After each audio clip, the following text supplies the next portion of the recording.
think that was my favorite part. It was just really getting to know people and getting to be a part of this extremely important animation to so many different people. Like my brother was really excited. One of my best friends, I didn't even know this was one of his favorite shows until I told him I was working. He's like, "Did you know this is my favorite show?" And I was like, "How do I not know this?" But that's cool.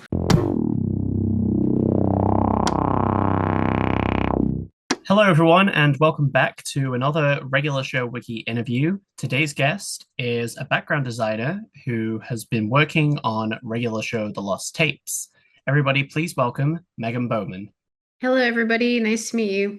So, we'll start from the very beginning. What initially got you interested in doing backgrounds and just doing art in general? So, art in general, I was always interested in, even as a young child. In middle school, I became really enamored with 2D animation. A lot of Miyazaki movies inspired me, as they did lots of other people, of course. But at that point, I knew I really wanted to kind of push my art in a storytelling direction.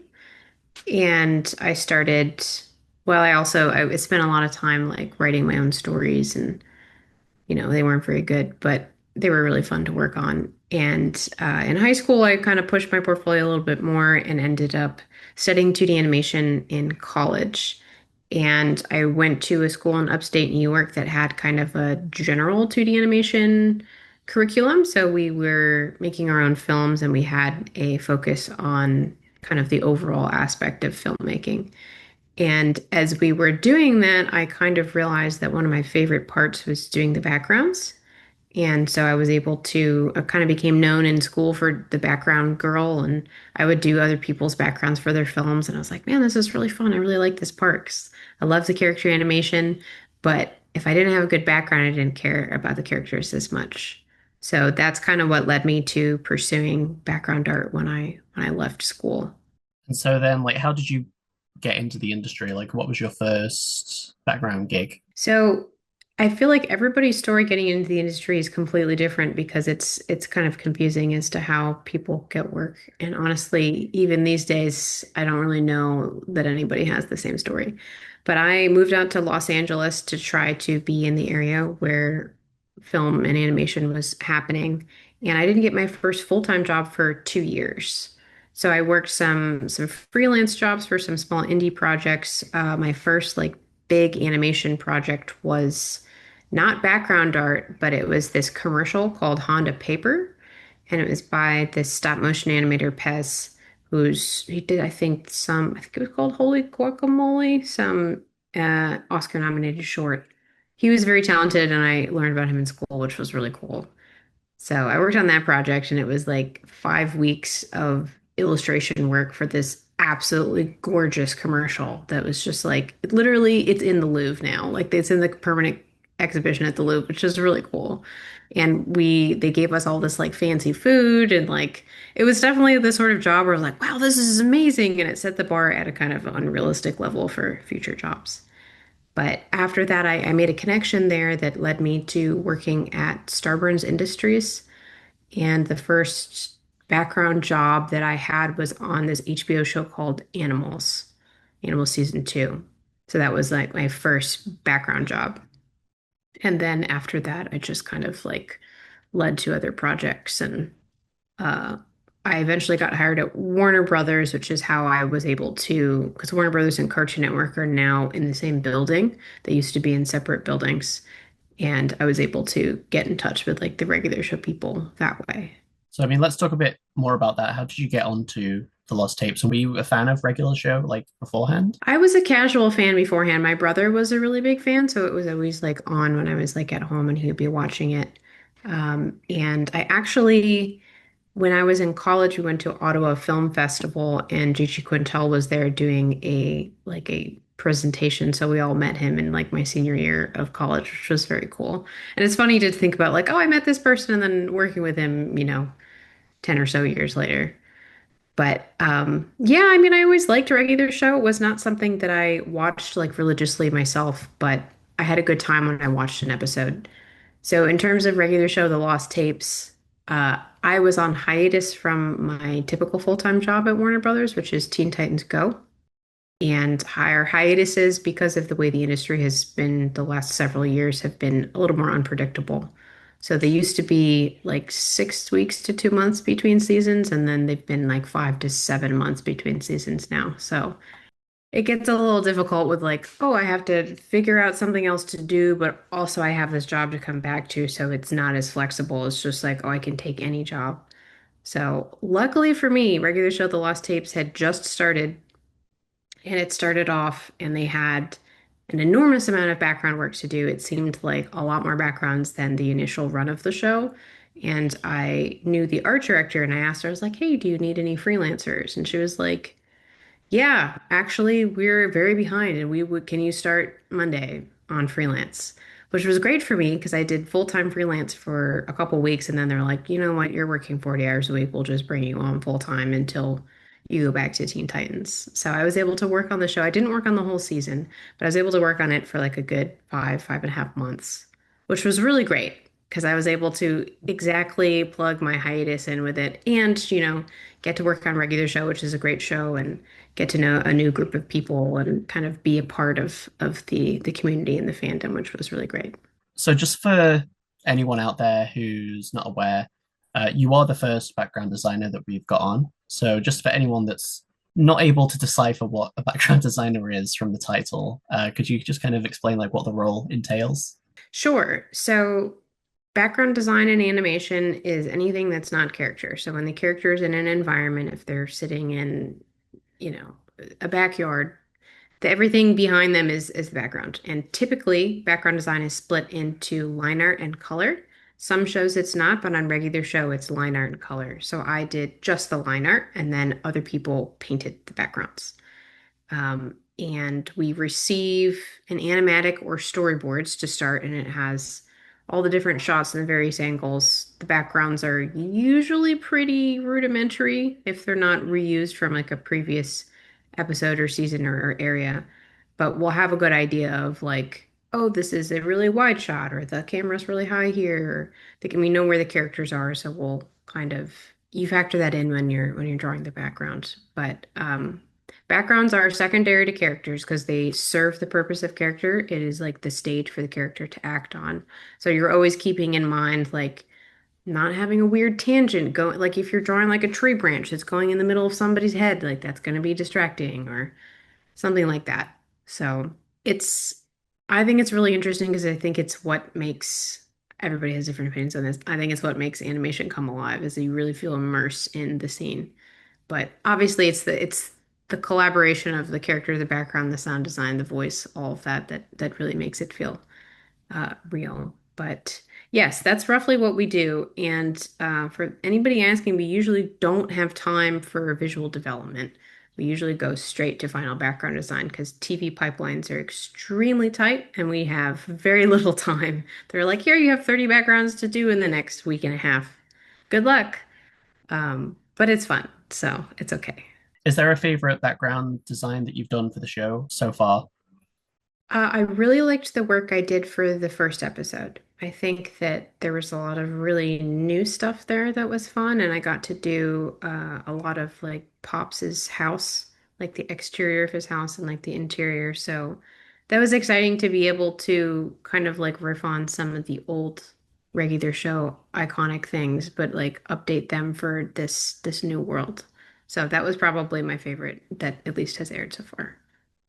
It did get a laugh out of me seeing that Pop's house was basically the same. I mean, would you say that that's like the design you're most proud of? I think so. There's another episode I worked on. I don't know if it's out yet. Um, I forget what it's called, where there's like all these piles of things, and that sounds really vague, but I don't know if it's aired yet, so I'm not going to talk too much about it. But there's literally like piles and piles and piles of stuff, which was honestly kind of fun to draw. So if that airs eventually, you'll probably know because it's pretty obvious. Onto kind of just the show in general. Have you got any favorite episodes or favorite characters from the series? See, I'm gonna feel like seem like a bad fan because I don't know anybody's name. There's one episode where Rigby goes on like a road trip that I really enjoyed. I forget the name of it, But I like Margaret and I like the Rigby's girlfriend lady. Eileen. Yes, I like those two characters a lot. I feel like whenever they're in an episode, there's some great shenanigans happening. So thank you for providing me with the names and making me seem like a bad employee. Usually, what I will do when I ask that question is I might have some merch of the character. Unfortunately, there is not a lot of Margaret or Eileen merch. If I had it, I would be like, "Hey, look at this." But that's the toy industry, I guess. Cartoon Network, here's your chance. What would you say are some of the biggest challenges that you face as a background designer?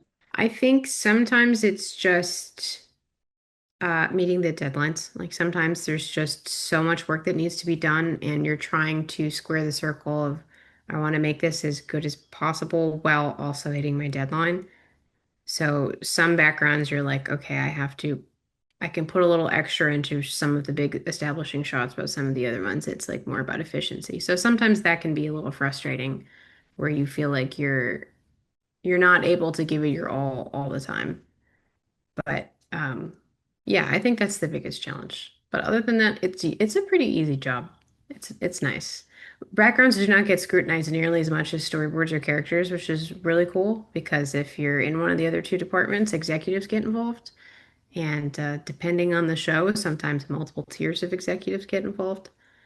So it can really feel like your hands are tied in terms of creativity for those roles. But backgrounds, most of the time, we're allowed to do whatever we want, which is great. Well, one other thing I wanted to mention as well is obviously you've done quite a bit of work with comics as well. So, a question I feel somewhat obliged to ask is if Regular Show was to get another comic book series, uh, would you ever be interested in writing or doing art for that? Sure, of course. I'm always interested in doing comics. Comics are fun. It's like animation, except you get to do most of it yourself. There's quite a few fans, myself included, that have been hopeful that with the new series, maybe we'll get new comics. I know Adventure Time are doing more comics now. I haven't heard anything about it, but I would say it's a pretty good chance that there will be more. What are some of your favorite memories of working on the show? I think to me, it was just getting to know the other people working on it. And because I was a newcomer to the show, a lot of the people were on the original run and got brought back for the lost tapes. And sometimes that can be a little bit daunting if you're starting a new crew and you're like, oh, everybody has known each other for 10 years and I don't know any of you. But they were all really nice and everybody in the background department was really cool and getting to meet the background painters, Amanda and Honore, shout out to them. They're really great. But yeah, I think that was my favorite part. It was just really getting to know people and getting to be a part of this extremely important animation to so many different people. Like my brother was really excited. One of my like best friends, I didn't even know this was one of his favorite shows until I told him I was working. He's like, "Did you know this is my favorite show?" And I was like, "How do I not know this?" But that's cool. So that was great. It was cool to be able to feel like I was a part of that community. And I mean, I feel like the backgrounds are always very in regular show they are very distinct. I know there was a lot of there were quite a few people worried that like when it was announced that the series was coming back that like oh are they going to completely change how it looks, but then it's come back and it just feels the same as it ever was. That's great. Yeah, when I was watching the first couple animatics, I was like, oh, okay, the fans are going to be all right. And I was like, this feels like the original, which was great. It's actually, I think regular show is actually higher budget for a TV show. They get like the good animation studio and they're a bit of a fan favorite of one of the executives, which is helpful because they are able to get a little extra TLC. What would you say it's like working on regular show compared to the other shows which you've worked on? Well, the work environment is always a little bit different. Like every pipeline is slightly different. And when I first started out in animation, I think that I didn't understand that. Now I realize that everything is its own controlled chaos. And you just have to learn the roles of the different chaos of each production. So regular show was, in terms of like the way I approached the work, it was about the same. But it was definitely pretty crazy. We had a lot of backgrounds to do, and I think that um, compared to the original show, it seems like there was a lot more happening in the episodes, which can be something that just kind of like creeps into shows if they either if they get rebooted or if they go for long enough that they just tend to get more complicated. So I think that they initially were like, okay, well, original regular show was this simple, so we can plan for this. And then new regular show was like blown it out of the water, which is in a good way, but it just meant all of us were like, oh crap. But it worked out because that's why I got hired, because I was an additional background role that had not been initially planned for. So I'm really glad that it was crazy because I wouldn't have been a part of it otherwise. In terms of like how you'd work, what was the sort of creative process, and would you be splitting episodes with other designers? Yes. So typically, most episodes would have 1 to 2 artists on them. If it was a smaller episode, sometimes one artist would be assigned to it. But usually it's split up by scenes to make sure that the continuity makes sense. Because even though we're all matching style, the hand of the artist is still seen within each background, especially on a show like regular show that is done with a pencil. So, and pencil is like everybody draws pencil differently. So, um, that's something that we just had to keep in mind throughout. And original regular show was done in hand-drawn pencil on paper, and they offered that for not season two, for the lost tapes. But I did not have to do pencil, and all except one artist did digital, but Art still did everything traditionally on pencil. And his drawings were very beautiful, but it seemed like it was slightly higher stress because notes are not as easy on pencil because you have to redraw everything. One thing I will say is kind of going into the new series, and especially I did an interview with a few people. I interviewed a few people last year who are working on the new show, or who've been working on the new show, and I just fully got the impression that the show had like 100% switched to digital now. But it has been quite a nice surprise seeing that sometimes there is still a traditional element to it. Like I know a couple episodes have been storyboarded traditionally, which I thought was something that stopped happening like a whole decade ago. I think that they still do a good amount of the storyboards on the show traditionally. I can't speak to it as much because I wasn't on that team, but I would see them like photocopying stuff all the time.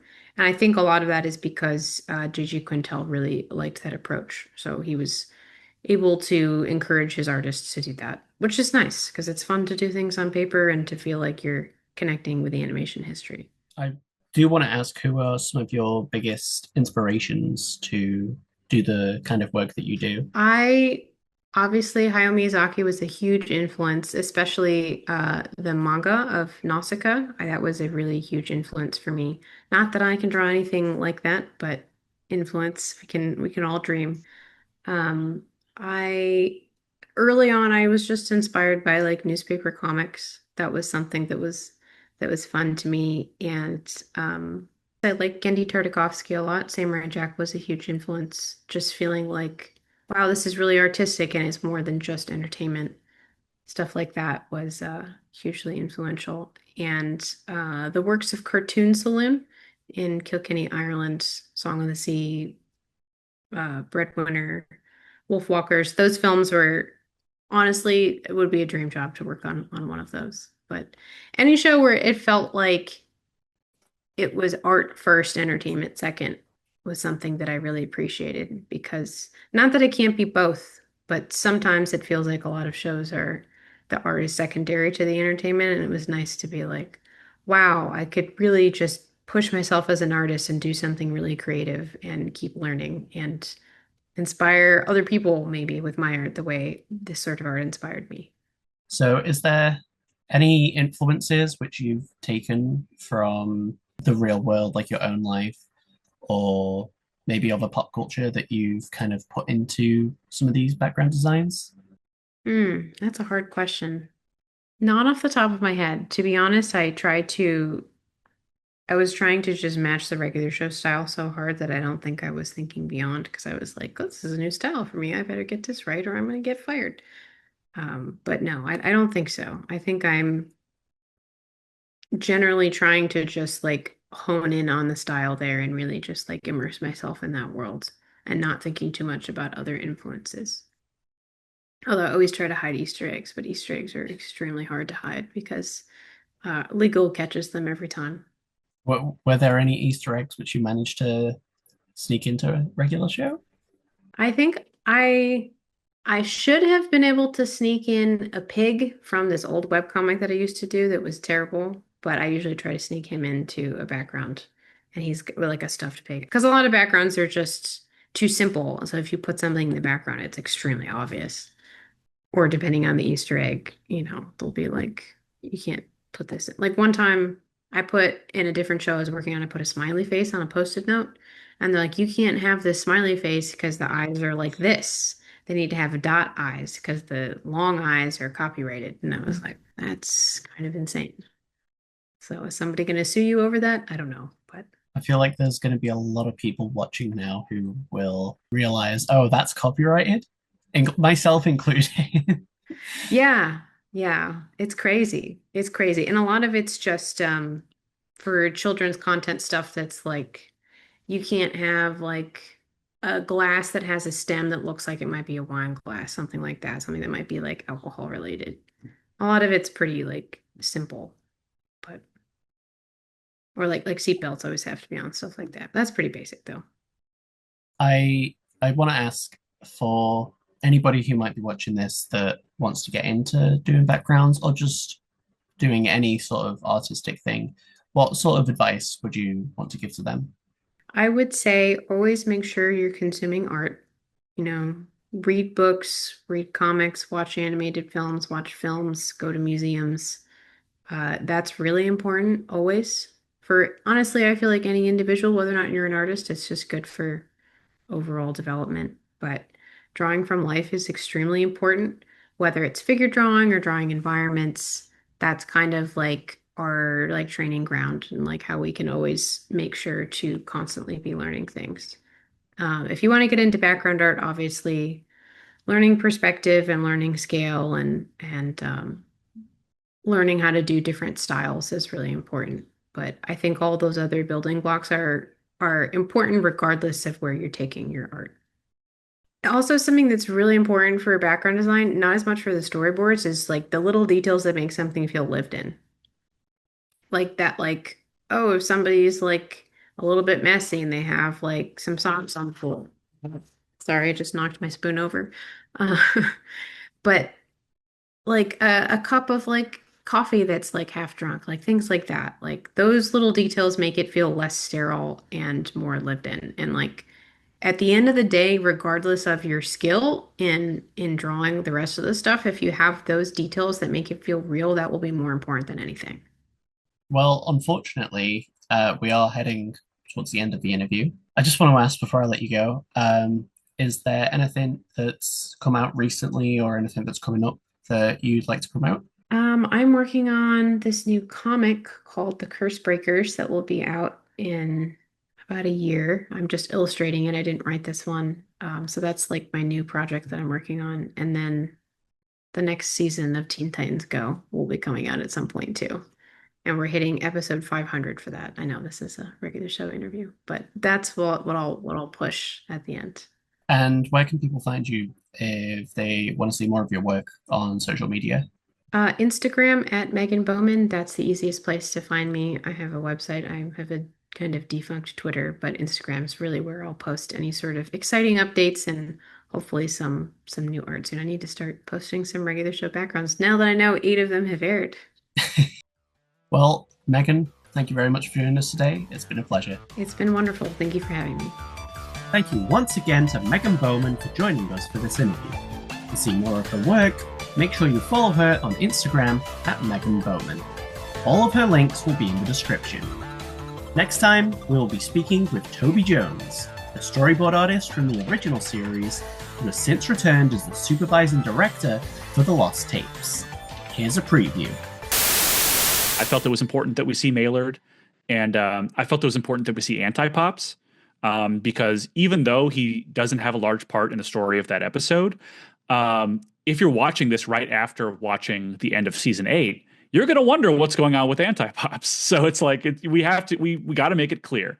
And then going through and picking out which regular show characters are there in this happy afterlife, like, that was like a it took a good amount of time and energy to kind of make those choices and figure those things out.